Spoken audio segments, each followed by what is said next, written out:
areas. So I need a little more time, but this works well because it's the dovetail straight into social power.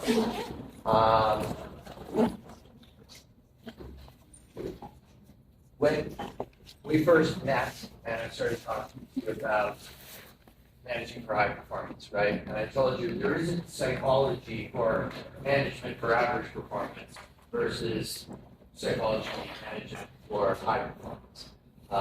Management for high performance is kind of what the business world has done. It's kind of a way to,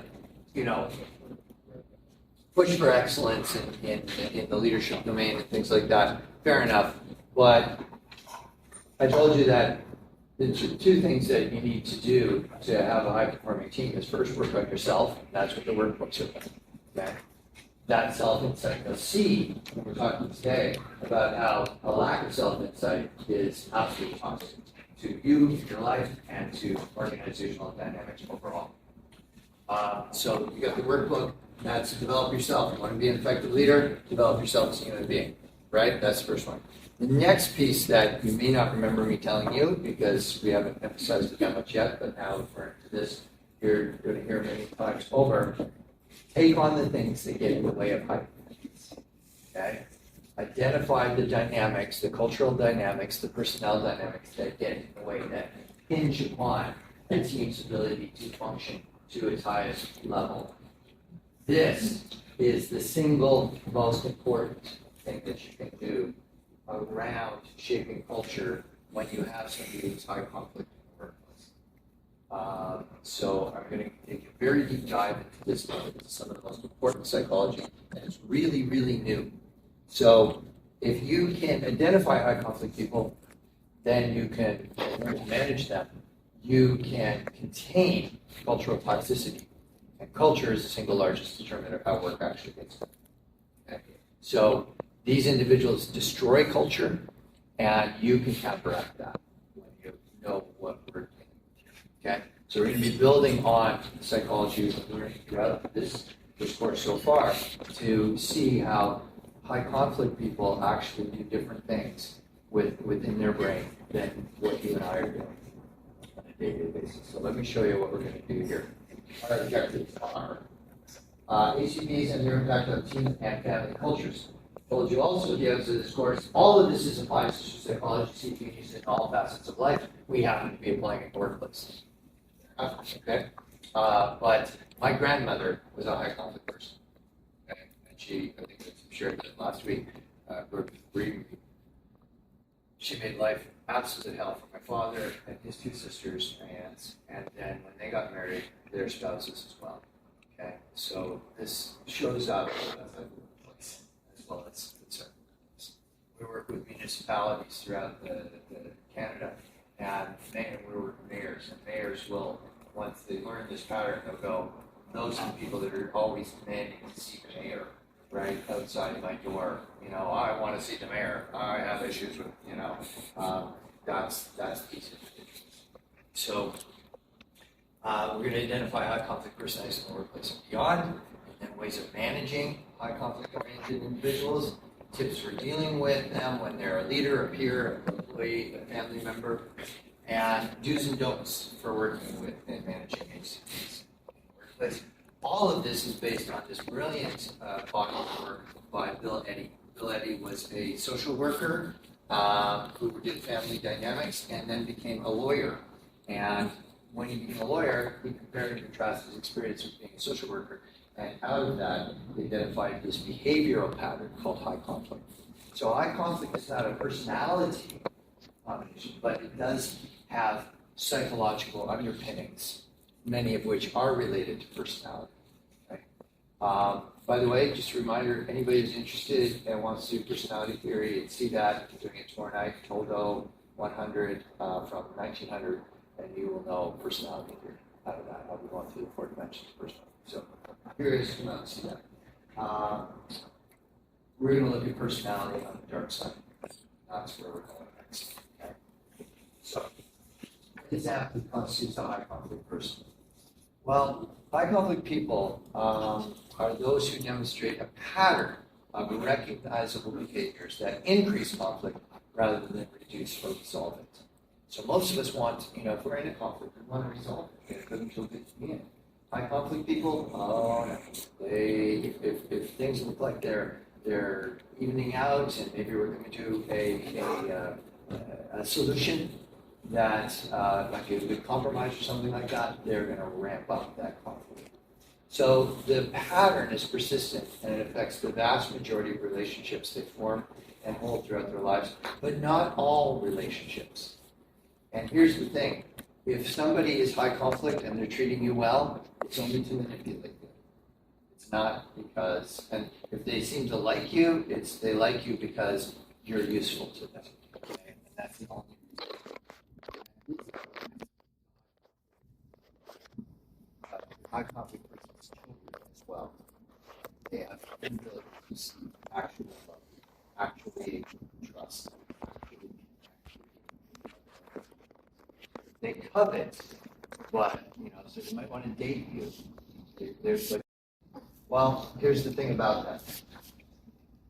Culturally toxic people, these high conflict people are a big portion of what we would call culturally toxic.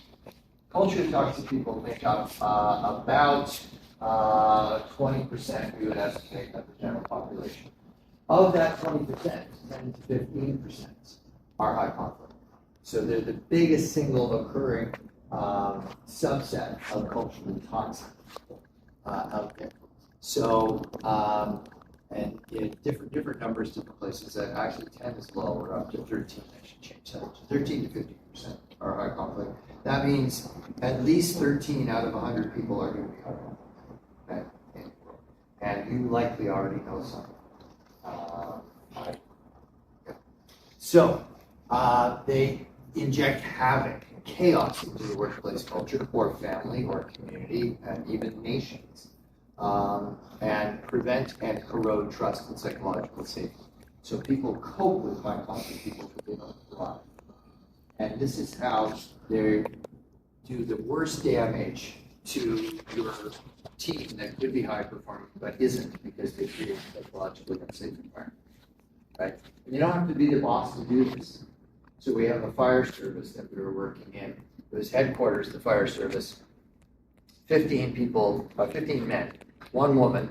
The woman was a filing clerk, and the chief would call in every morning to somebody who was already there and say, "What kind of mood is Regina in?" And they'd go, "Oh God, she's humming." He'd go, "Okay, well I'm gonna take some meetings out of the office for the morning." Okay. She was in control of the office for 13 years, and she was a filing clerk. When we did the culture audit, we didn't know she was the issue when we started the whole thing. But when we were doing the culture audit, 9 of the 15 men broke down in tears over having to live and work around this individual in the workplace. So it was absolutely devastating to them. And she had that much power, and she was a filing clerk. When she sat down to have her interview with us for the culture audit, she came in. I and my colleague were sort of on this side of the other side of the desk. She came in, right? She grabs there. She's got a stack of documents this big. I'm not exaggerating. It's this thing. She's lugging them in. She drops them on the desk and then says, "Well, they might as well make me deputy chief." And she believed that this culture audit was going to finally vindicate her, and she would go from filing clerk to deputy chief. Okay? She convinced everybody in the workplace that this place could work without her. Right? Like it's terrible working with her. It's terrifying. She has good days and she has bad days, but this place couldn't work without her. And then we probe deeper. We'd ask them, "What's it like when she goes on vacation?" "Oh man, everybody's in, everybody's kind of chill, everybody's drops their guard down." I said, "Well, do things fall apart?" No, they don't. They don't fall apart. Okay, but she had convinced everybody, and the way she would do this is she would manipulate her power. Okay, so what she would do is she would say, "Okay, now it was." Okay, all 3 of you are fire inspectors. Okay, so you rank her, I'll be her. Okay, and RoboCop is, in this case, you come to me because I ordered the new equipment, right? You say my badge broke, right? You inspect buildings, you have an extra badge. It was required to send to us, we get far better. My badge broke, you order me another one, okay? So that's your request. Moses over there, he's working away with the laptop, and I look at him and I go, Moses, you need a new laptop, man. You go, oh, it's good, it's good. It's only a year and a half old. It's no, you need a new laptop. You need a new badge. But see, here's the thing. On Secretary's Day, Moses brought me flowers. You didn't. Okay? And then you didn't buy me a coffee one day when you didn't know that I was in. You bought coffee for everybody else, but you didn't buy me coffee. So, you know what? That badge. Now, Moses gets a new laptop. You need one. Okay? 6 months for you to get the badge. Okay? And only because the chief ordered her directly to get a badge. And she actually had one in her desk. Okay? So this is how the place couldn't work without her, because she brings in the great stuff that you need or where you might want, and then she can withhold things. So highly manipulative, highly calculated on how they do it. So they destroy the workplace psychological safety. That is the bottom line. In your next workbook, you're going to have, there's a scale that helps you assess the team in terms of the requisite conditions for a high-performing team. The only two absolute requisite conditions are psychological safety and trust, and they're closely linked. Okay, you don't have those, you cannot have a high-functioning team. Okay, culture is king. It determines how work gets done. So yeah, that's what they destroy. They rarely, if ever, will seek treatment for underlying clinical and subclinical conditions that lead to their high conflict behavior. But there are treatment programs. And last week, I referred 5 people to clinical supports because they had to work with 2 high conflict people in the same organization. 3 of them were bosses of a high conflict person. And I referred them to clinical support because it's so devastating to work with these individuals over a long period of time. It can be devastating to work with them for one meeting. So, depending on the severity, they can drastically increase exposure to Bill 168. Now, every workplace, I believe in, every state, I can't speak for all 50 states, but every province in Canada has something like Bill 168, and it's the anti-harassment and anti-bullying legislation. Okay, and what it means here in Ontario is if you're an HR professional and you know of bullying, which is classically a conflict of individuals, and you don't do something, you can be held criminally responsible for that, right? Not just a fine to the company. You can be charged for failing to perform your duties to protect people in the workplace. So these individuals create an enormous amount of problems for HR and people that have to contend with them overall, but it often goes back to you guys in HR. So many highly bureaucratic rules and regulations that get applied to everybody emerge in reaction to a few HCPs. So we had a company of about 100 employees, it was privately owned.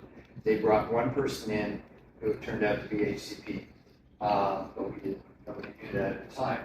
And prior to her coming into the organization, they worked out their vacation schedules very informally. Everybody knew how much vacation you had, and it would be like you just sit down with the team and you go, hey, when's everybody thinking about taking vacation? Let's work it out, make sure we have coverage to keep the our part of the company going while we have people away on vacation. And it always worked out. It worked out. This company was 30 years old, and when she came in, suddenly they had to start having vacation policies. Suddenly you had to put your vacation request in 6 weeks ahead of, at least 6 weeks ahead, because, well, she had corroded the culture so much, and a frontline role that suddenly they have to create these policies that they never needed before. So they really ruin it for the rest of us in very, very many ways. And the biggest way, ultimately, is that HCPs will inevitably abuse whatever power they have. And they will be highly motivated to get more power. So, and when they get more power, they'll abuse that too. Now, there's nothing wrong with wanting a promotion. There's nothing wrong with saying, I want to take on more responsibility, that, and with responsibility comes more power, typically. Nothing wrong with that. The difference is that these individuals are highly egocentric. There is no sense that anybody else in the world matters other than themselves. So most of us who work on our ego, right, who do that self-development work that you're being invited to do in the workbooks and in many of our lectures together, can get satisfaction and gratification by aligning with something bigger than themselves, right? I'm playing an important role in a company doing important work, exciting work, right? That kind of thing. That's something that most of us can do. I company people cannot. The company is only a vehicle towards their greater glory, their advancement, their advantage, and that's it. So they have unmet needs and desires. They have no concern about harming other people, and of course, trying to get these unmet needs met. The thing about it is, all of their strategies that are designed to get to meet those egocentric needs will fail, and they don't know that. They're unaware that the strategies that they're using will ultimately fail, but they doggedly hang on to them and play them out and play them out and play them out over the entire lifespan. This is a lifespan thing. They manipulate and they exploit others for personal gain. So altruism, or what we call in psychology, pro-social behavior, is a virtual possibility for them. If they're doing something nice for you, it's only because they're manipulating you or they're calling in a favor to manipulate you later, right? So these individuals will, you just had, somebody in your family just had a baby and they send, a card and baby gifts and things like that to you, right? That's all to manipulate. Now, other people who send gifts who are not high conflict are doing it because, well, hey, people need things when they have a new baby. Want to help out, right? They are able to do things for other people and not expect something in return. HCPs, no, not possible, not doable for them. So there's always an ulterior motive with HCPs. They're egocentric, they can't be trusted because they have an inability for deep trusting connections with others. This includes if they have children. Their children are just possessions. If those children don't make them look good, those children have to be discarded, right? I'll tell you a story about that later on. But that's the truth. They will covet an attractive person that they want to be a partner to. But the minute that person starts shine comes off them, they can be discarded because they want somebody who makes them look good again. Right? So they're in total inability to actually love anybody, even their own children. They will never invest in the mission of the team or the organization, but they could appear to as a manipulation tactic. So they'll often use the expression, they wrap yourself in the flag. What you do is you pull yourself together, around the flag and say, I do it all for the mission of our company. It's all for the children we're here to serve. Do it all for blah, blah, blah. But it's not about them, or about the kids or the company. It's about them. So they're using this apparent good behavior to draw attention to themselves. That's what's going on. They cannot provide leadership if they have power. They can have select few favorites, but they won't attach, love, or empathize with others. So, leadership role, they're going to abuse power. We had an individual who was a CEO for 13 years, and he had to select few favorites. And if you joined the company and you were likely to become a favorite, you would be invited to play basketball with him at lunch. Okay? And that meant you were in the inner circle. The other inner circle members would take you aside and they'd say, play hard, but don't win. You win over the boss, you will be expelled, and not only will you be expelled, you won't go back to your normal sort of average place in the hierarchy. You will be punished forever. So don't win. Okay. Yeah, it's a fascinating culture. I will go deeper into that story too. So they can only be behaviorally managed. They can't be led. Anything that you do that's effective leadership with other people will not work with them. They will see it as weakness. They will see it as something to be exploited. Somebody comes to you and says, hey, my son is sick at school. Could I leave an hour early and go pick him up today? Oh yeah, no problem. Sure, no sweat, right? That would probably be good leadership, and you get some coverage for that hour, whatever you have to do. They will see that as a weakness and something to be exploited. And so they will often lie about things like that. You're good natured, they'll just make something up so they can get off work an hour early or something like that. So they'll exploit that towards their own interests. So they can also bring out the worst in others. So they don't make other people high conflict, but they can engage in high conflict tactics while they come to work. If they're not high conflict, they don't go home and bring high conflict to their families, okay? But when they come to work, they've learned that I have to protect myself, so I have to do these things that are becoming culturally normative to protect myself and my team. So they destroy culture in some ways. All right, so what are the observable behaviors? First one is persistent, all or nothing black and white thinking. You're going to see the commonality here is persistence. So I'm going to describe these 4 behaviors. We've all done some of these behaviors. Okay? When we go thinking, we black and white thinking, right? We can, I'm scared about something and I catastrophize. I take it to an extreme. Suddenly, the whole world's falling around around me. When my prefrontal cortex is re-engaged, I can think of ways through this, and it's not necessarily as bad as it appears.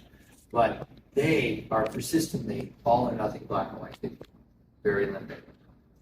Persistent unmanaged emotions, again, very limbic. We can see the theme here, right? That they're persistently in a limbic state or ready to tip into it. Persistent extreme behaviors and or threats, and persistent preoccupation with blaming others and taking no personal responsibility on this. Okay? That set of behavior patterns is a set of strategies for deploying power in ways that are highly toxic and will always work against high performance. Even average performance, it can draw a team into dysfunctional performance in many cases. So we can all and have all done these things at various times, right? We can have times where we have difficulty managing our emotions. Well, we get them back in check. They don't.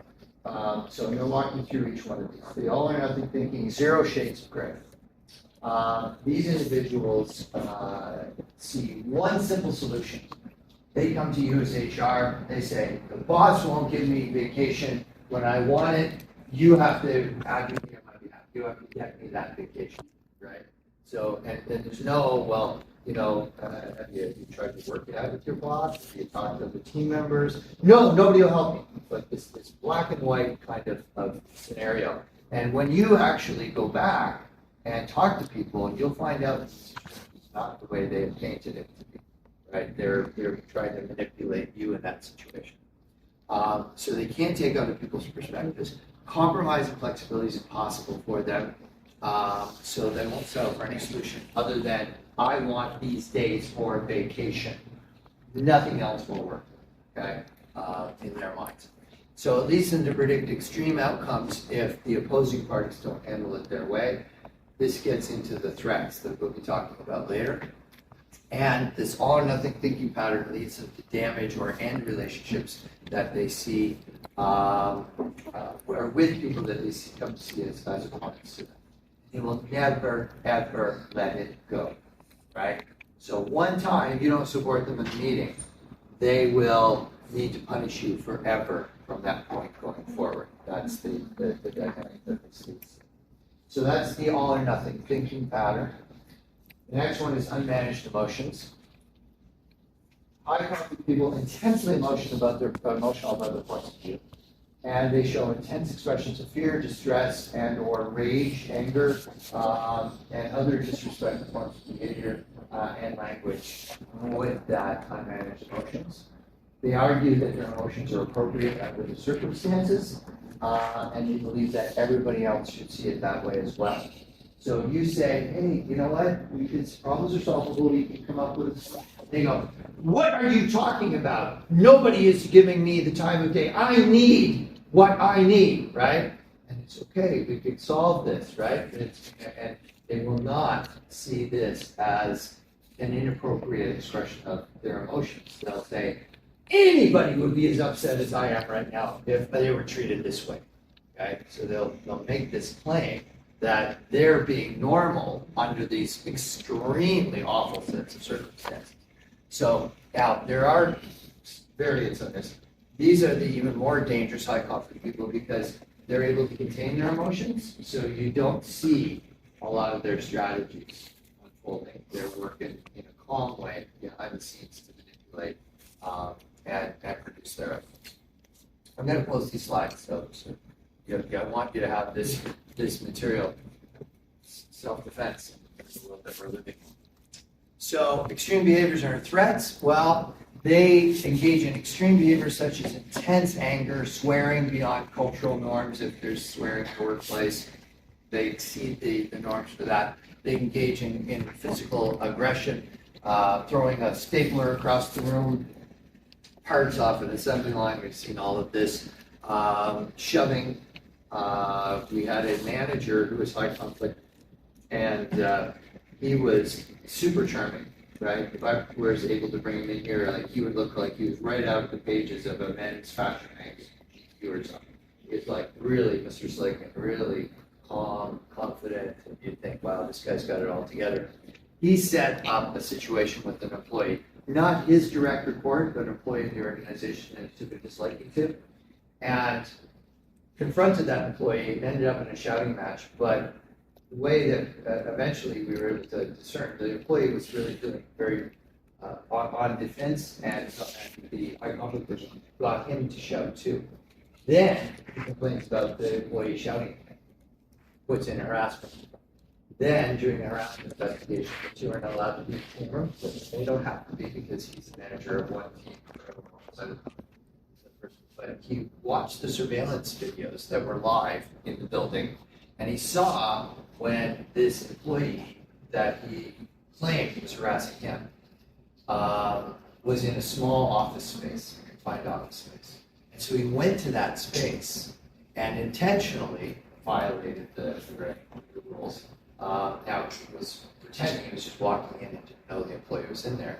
And he set it up so that he positioned himself, the doors behind him, and this employee sees this manager and he goes, okay, I'm out, I gotta get out. So he walks past the manager, and this is all videotaped. Remember, that's how we do. The person was in the office. And as the man is walking past him, he leans a little bit like this. The person brushes his shoulder and he says, "You assaulted me!" And he calls 911 and calls the police. And then charges him with assault. Okay? Now the police watch the videotape and they're like, "Are you kidding me?"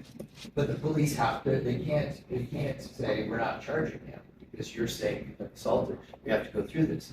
The brilliance of the nefarious brilliance, the awful brilliance that the person was. This person had family on both sides of the border.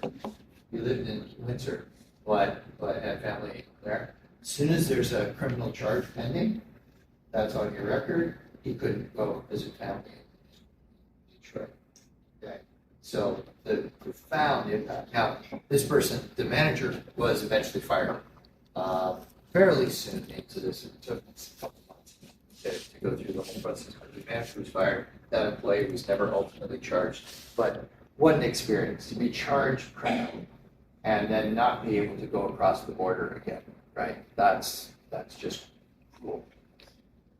The behaviors are persistent. They stem from individuals feeling like they will, if they lose control of the situation, that would be a catastrophic outcome from that. So they need to dominate others. That's what's driving them in this case. And they consistently resort to extreme behaviors, including threats. It doesn't have to be a threat of, I'm going to hurt you, although we see that. That does happen. But it can be, I'll sue, or I'll grieve this, or watch what happens if I'm not here. This place will go to hell in a handbasket, right? They'll make these extreme claims about how things will fall apart or that they will cause harm. By the way, if anybody's wondering, Donald Trump is exactly this. Okay? And he fits this profile hands down, no question about it. Okay? And he's constantly trying to sue people. Right? That's been his motif throughout his entire business career. So, as much as they're distressing to others, it has to be understood that in most instances, they themselves are in an intense state of distress. As you'll see shortly, they are constantly in a limbic or near limbic state. And so their psychology is not profoundly different. Conflict is their power strategy. That's what they're trying to do. I have difficulty. I've seen the devastation these individuals have wreaked on many organizations. My grandmother was one of these individuals, as I mentioned, and so I have a great deal of difficulty being sympathetic because I also know people who struggle, who have psychological issues in their background, and the vast majority of them don't become high conflict. They don't abuse other people. They seek treatment and say, I'm depressed or I'm anxious, I don't like this, I want to get over that, right? These individuals, no, they're going to act out towards other people. And create devastation. So, yes. Preoccupation with blaming others and taking no personal responsibility. They really focus these attacks on people that are closest to them or with people who have power in relationships. So you might think, well, maybe they're going to treat people close to them well, and they'll just be high conflict with, a server at the restaurant or something like that. No. In fact, they could be absolutely charming to the server at the restaurant, but tell you what a loathsome, crappy child you are as they're having, you take your mother or your father out for lunch, and they just, hit you yet again or criticisms. Why aren't you better at this?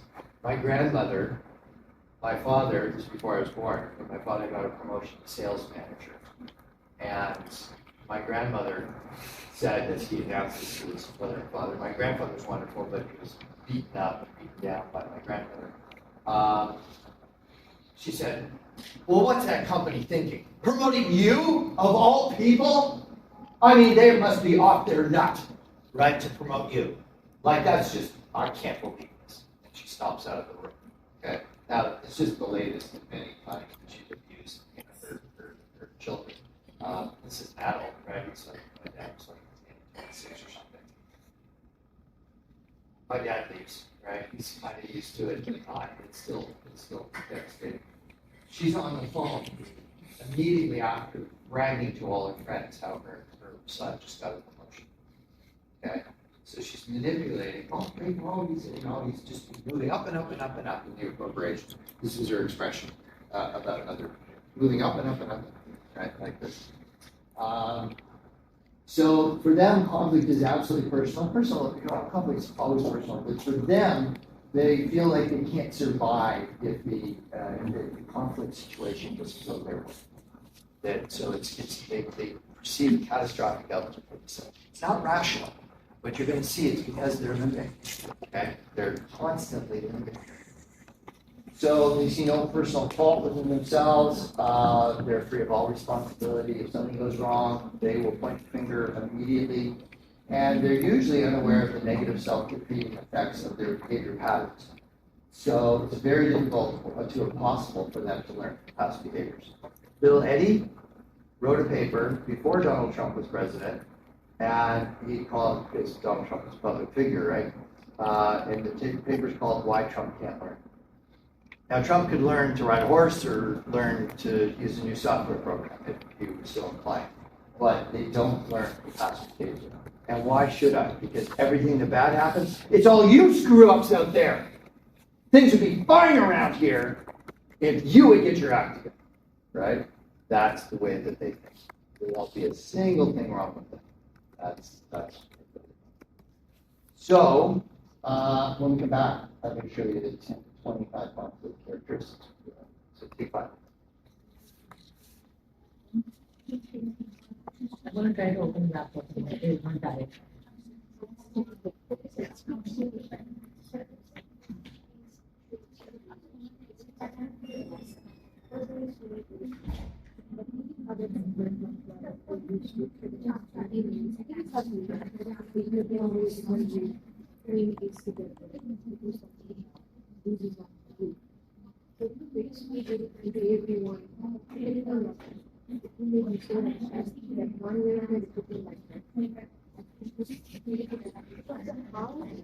So that behavior is passive. No, but it is agriculture. Okay, absolutely. So you're not wrong. Okay, and so if we had more to like, so we do something called 20% of the population fall into maybe 20% fall into cultural tourism. This accounts for 13%. But there's still that 5 to 7% that are very much passive aggressive or white. And sometimes these folks will use passive aggressive, they'll use passive aggressive. Some people don't have it. That's one of the possible strategies.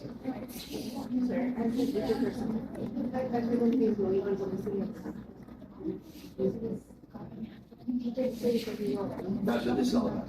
We're going to go deep. And I'm going to give you all the these. Okay. Was that 1 year was there for you and asking for the best? Absolutely, yes. And they can look amazing. Everyone loved you, but the team members who are ready, we couldn't share this because how could we share this email to some other You person? can hear more stories. Promise. Okay, so talking about that. Yeah. You're not wrong. You're absolutely right. Thank you much.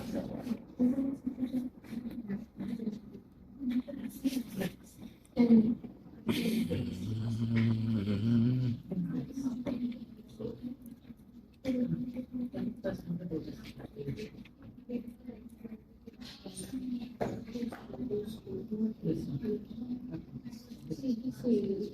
one to five.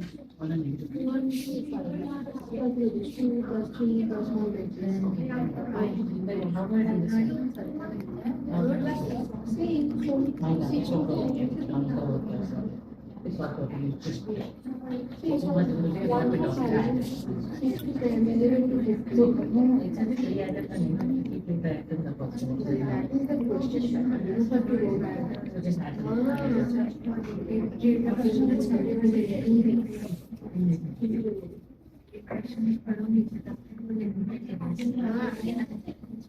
Question का answer दो आप बिजली का तो सस्ता मुझे नहीं पता अब पढ़ो ना नहीं पता क्या मैं तो कुछ नहीं पता करता अरे क्वेश्चन छोटा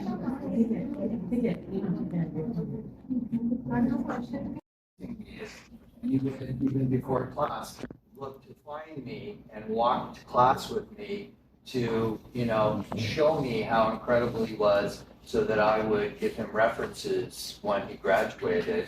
And periodically when I was doing well enough, I do give references. This individual was so much a narcissist, fitting the whole high conflict dynamic. Even his team didn't want to work with him on the team group projects, okay? And it was an interesting situation. He's now keenly aware that I am not his major advocate, like manipulated. So he's out there, I'm sure he's doing some stuff, but he says, and so they don't reflect on their own behavior. They won't have insights about their part in problems because, well, there'd be no problems if it weren't for you screw-ups out there, right? They point the finger away from themselves. They won't understand why they behave the way they do, but they don't care, right? Because, well, I'm entitled. And they won't change their behavior. They are intractable. The chances of somebody who has demonstrates this behavior pattern of changing, I still have yet to see it, quite frankly. They won't seek counseling or any form of real advice. The only time they will go to a therapist is if, let's say, the court says the only way you can see your children is if you go for therapy. And then the therapists don't want to work with them anyway because they want to be there and try to manipulate the therapist. Okay? They won't understand why they succeed in the short term, right? They can be initially charming and very persuasive, and why they fail in the long term. So they can get into organizations. This manager I was describing, who looked like right out of the pages of GQ magazine, right?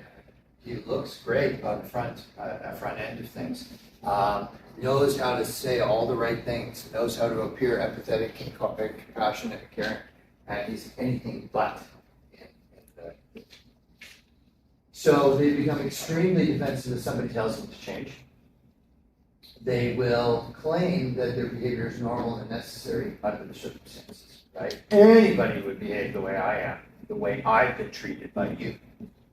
Will lack empathy for others, although they may say the right words. So they can often they'll be preoccupied with drawing attention to themselves. They may be preoccupied with the past, defending their own actions, attacking others.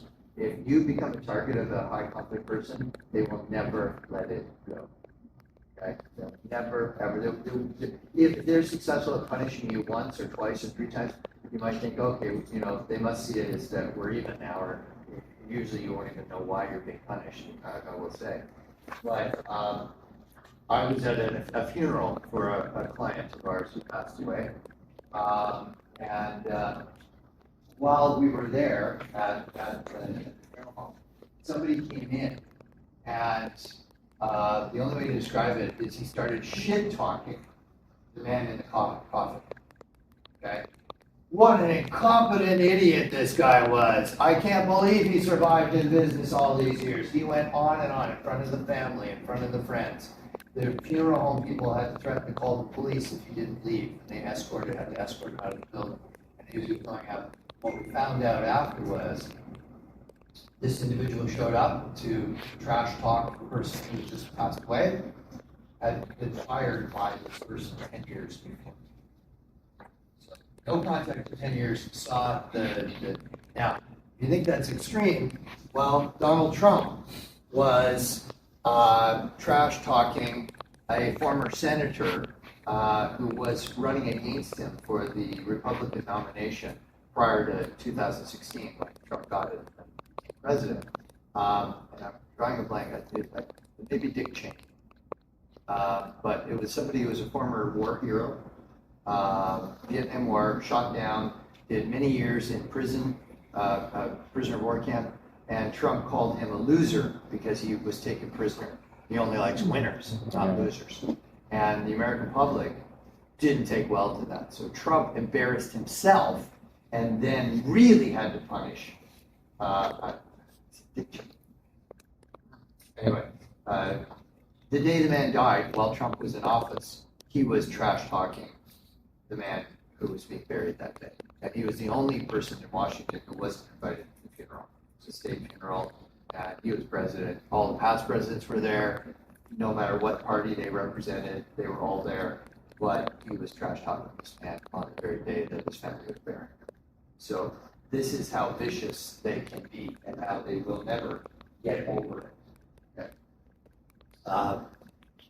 He's got a very good public persona about covering very negative personality. So I worked for a professor who's long since gone from this university, not around, in her lab, and I'm going to call her Jennifer, that wasn't her name, but and we as her grad students would go to public events where she was speaking. She'd give speeches, or other things like that. She liked to have her grad students there because PhD students around her made her look good and all the rest. And people would come up after her presentation. Oh, you work in Dr. Jennifer's lab? We go, yeah, we do. They go, oh, you're so fortunate. Like, wow, what an incredible opportunity you have to work with her. She's such a shining example, particularly to women. She's like, leading the feminist charge. And we're all like, okay. And we're not saying it, but what we know is that people gave her that mantle of being a great feminist. But she was not, and she was running with it, right? Because people were calling her out to speak at different engagements and whatnot. We knew that she wasn't a feminist. She was a Jenniferist. Okay? That's it. It was only about her all the time. And this was her way of bringing that attention onto her. Right? And because she would abuse us in the lab endlessly, shouting, screaming, yelling at us, incompetence, and all the rest of it. So, we knew the behind the scenes story. May call others crazy when it's suggested that they're being inappropriate. May bully others but defend themselves by saying they were bullied. It's very common for high conflict people to bully you in a meeting and then, right out of that meeting, go to HR and fill out a harassment complaint that you bullied them. Okay? So they'll often be the first one to make a harassment complaint. And you'll be amazed when it does happen. Could be preoccupied with blaming others even for smaller non-existing events. The filing clerk in the fire service office would be enraged because somebody didn't know she was in the office and brought coffees in for the people that they knew were in the office. And he comes in and he goes, "Oh, Regina, I didn't know you were here. I'm really sorry. I didn't get you the coffee." Punish that person for 2 weeks, right? Even though, she wasn't even supposed to be in work at that time. And yet, you were supposed to magically know that she would be there and that a coffee had to be brought. Lots of energy for blaming others since they don't spend it on self-reflection, our first point. They actually do have more energy. Because you and I leave a meeting and we're replaying it. Yeah, I think we did pretty well at that. Yeah, I think we made a good point. I think we'll, or maybe that's a little bit out of line. Maybe I need to, approach somebody and apologize or see if I was out of line. They don't do any of that. None of that at all. Okay? They just move on to the next. That's what they're all about. They'll have targets of blame who are often intimate others or people in positions of authority. So they will always have some target somewhere. Some are permanent targets. They may focus on a single target of blame, try to control, remove, or destroy that person. They may assault their targets of blame financially, reputationally, legally. They use the court system a great deal, and the HR system a great deal, and even physically, like the manager who pretended he'd been assaulted when in fact he hadn't been. And many engage in administrative or legal procedures against their targets of blame. So they will try to draw in every other source of power they can to disadvantage somebody who they've decided to target. If you're not targeted, wait your turn. They will, if they're in their workplace long enough, you will probably end up in their sights at some point. So, how does this work? Well, we're going to go back to the psychology you already know about the limbic system prefrontal cortex, because their prefrontal cortex doesn't work the same way as yours does. And this is vital that you understand, because they can appear to be just like anybody else. But if you don't know that their brain works differently, you might fall for so many of their tricks, and you may try to lead them, and you can't lead them. They're not leadable. You contain their behavior. That's what we do. It's behavior management, it's not leadership. Okay? So, how does this work? Well, in a conflict, we typically experience many of the so-called negative emotions. Now, we know that emotions are not negative or positive. There's some we want to experience, some we don't want to experience, but it's all just data, right? It's data to the prefrontal cortex. You guys know this really well. So, in a conflict, we experience wariness and fear and frustration and bewilderment and anger and resentment and contempt and rage sometimes. And these are self-protective emotional states, right? They drive us to protect ourselves. We go limbic.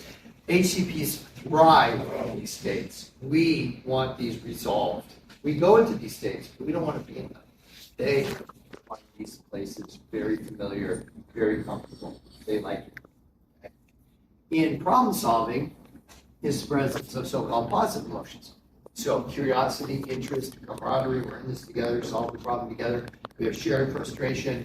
We get some confidence from working together as a collective. We get some excitement as we're coming close to a solution, and then we celebrate, right?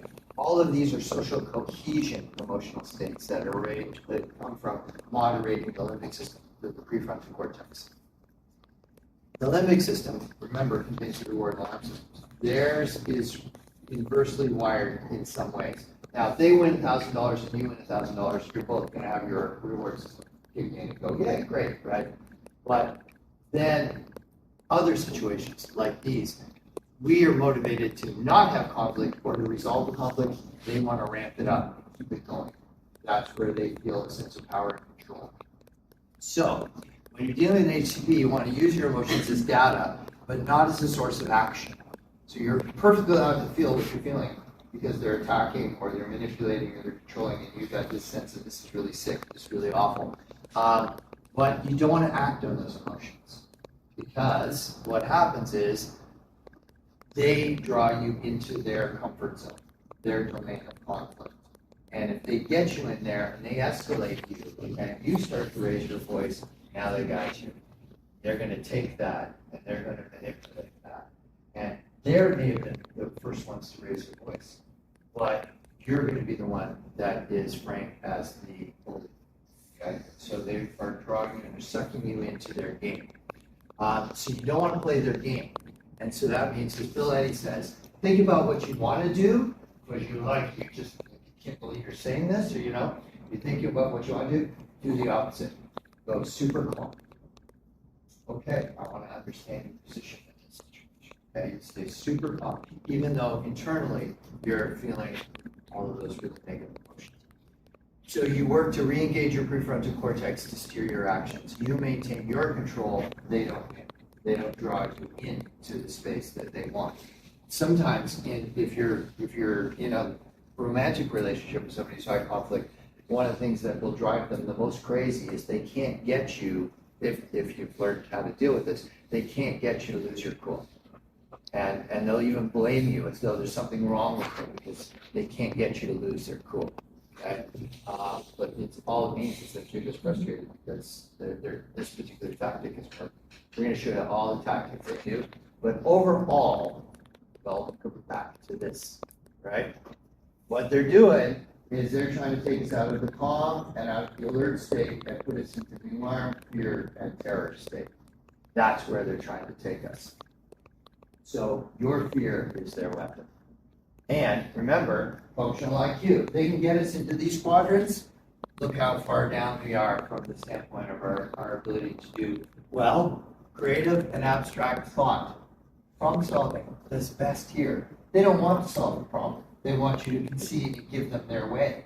And as far as they're concerned, that's the only solution possible. So they want you down here, and if they can get you down here, and I've seen this happen often, all right, enough, you can have it your way, right? And then they would never see themselves as out of line. They'd say, I'm glad you come to your senses, good. And they go off in that situation.